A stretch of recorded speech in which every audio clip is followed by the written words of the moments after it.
Chip Ganassi's feeling right now as well, thinking about this moment along with the rest of those crew members, and here they are after winning the 17th running of the Brickyard 400.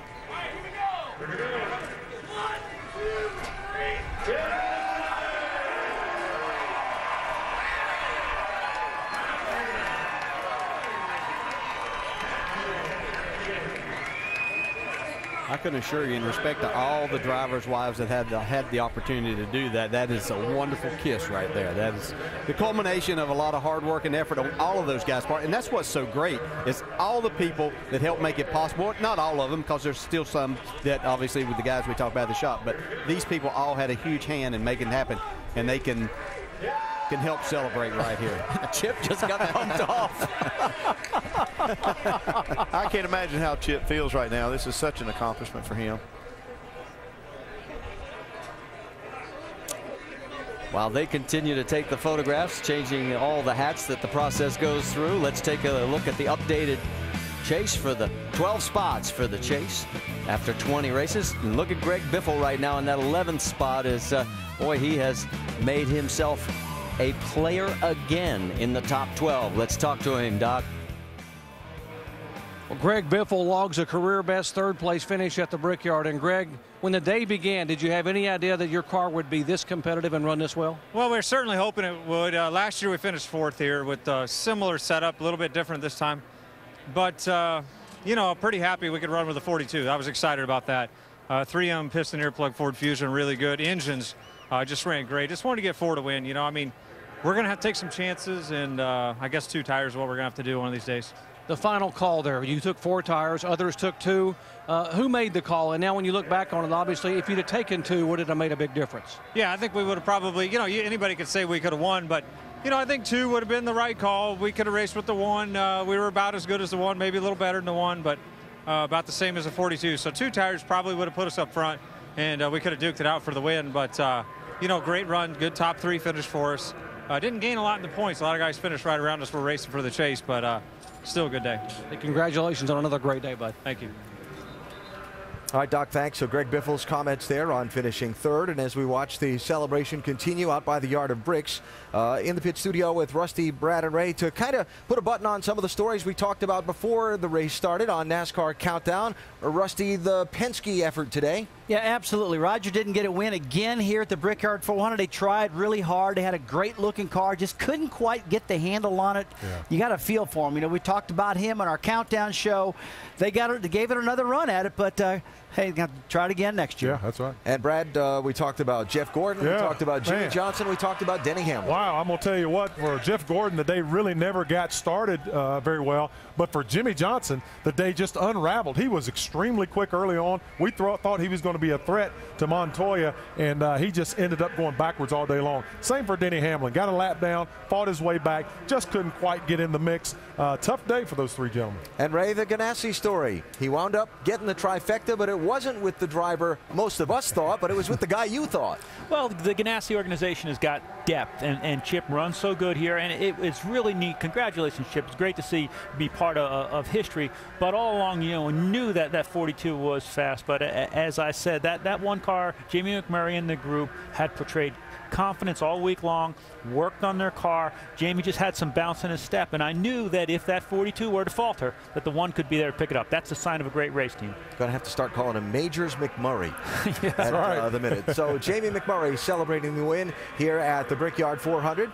And as we continue our extensive post-race coverage here on ESPN after today's race, we talked about Jeff Gordon just a second ago. Let's get his post-race thoughts with Jamie Little. And Jeff Gordon brings it home 23rd today. Jeff, kind of a wild and crazy day. We saw you lose a tire at one time. What happened out there today? I saw the 9, the 29 kind of come together a little bit, racing hard. And we got a good run on them and made up a couple positions. We really struggled today with the DuPont Chevrolet. I mean, track position is so important here. We see that all the time. You know, we had a good car at times, but just not a good enough one to drive up through there. And so we were just kind of, you know, doing our best and, you know, took advantage of that situation. Then all of a sudden I felt a big vibration. I thought I had a loose wheel, but then they said the splitter was vibrating. And then, I don't know, must have broke off and cut the right side tires. And I just went along for a ride. I got pretty lucky, actually. We didn't tear the car up down there in turn 1, and we fixed the best we could and just brought it home. New right side tire, of course, a lot of talk, first time running a spoiler here. Did you notice any difference?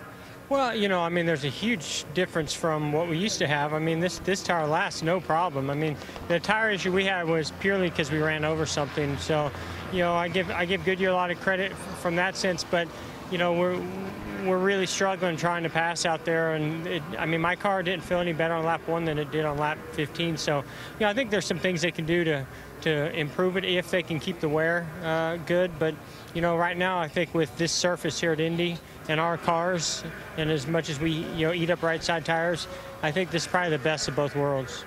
So good news coming from Jeff Gordon. Long, hard fought day. He brings it home 23rd. Well, and I guess it depends on what kind of car you have, because remember Joey Logano, he could pass. He started dead last in this field, picked up 33 total spots, ended up finishing in 9th. So there was some passing going on out there, quite a bit of passing, in fact, today. But if your car didn't handle, you weren't going anywhere. Let's check in now with a guy who really surprised everybody coming home in 5th, Tony Stewart. He's with Vince. It's been a tough weekend for Tony Stewart. Been battling a little bit of a summer cold, had a couple of bags of IVs yesterday, and trying to get a race car to work for him this weekend as well. And I know Darian Grubb and his crew massaged on it all day long. What did you have there at the end when you brought it home 5th?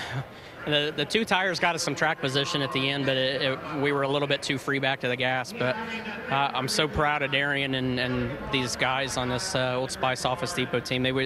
We were probably, honestly, about a 20th place race car last night after happy hour. So a top 5 today feels like a win, but just an awesome job. Darian stayed up late last night and was working through different simulations and trying to figure out what combination we could change to and just make this thing better. But just a long weekend. Glad we had a great weekend for Old Spice. This is a home race for him, being Procter & Gamble being in Cincinnati, and we're going to lose them at the end of the year, but just I've had a great run with them for 11 years now, and just really appreciative of everything Old Spice has done, and appreciative of everything that Office Depot does for us too. So an awesome weekend for us. I was talking to Darian before the race, and he said we need to get some wins. We feel like you're going to be a chase team, but you need those bonus points. You haven't gotten a win yet this year. Do you feel like you're getting close, or how close do you feel like you are? Well, I mean, we're still lacking, I'll be honest. I mean, I wish I could say that we were where we needed to be, but you know, I'm proud of our organization. I mean, all the guys that are at Stewart Haas Racing that don't get to come to the racetrack on a weekend, they've really been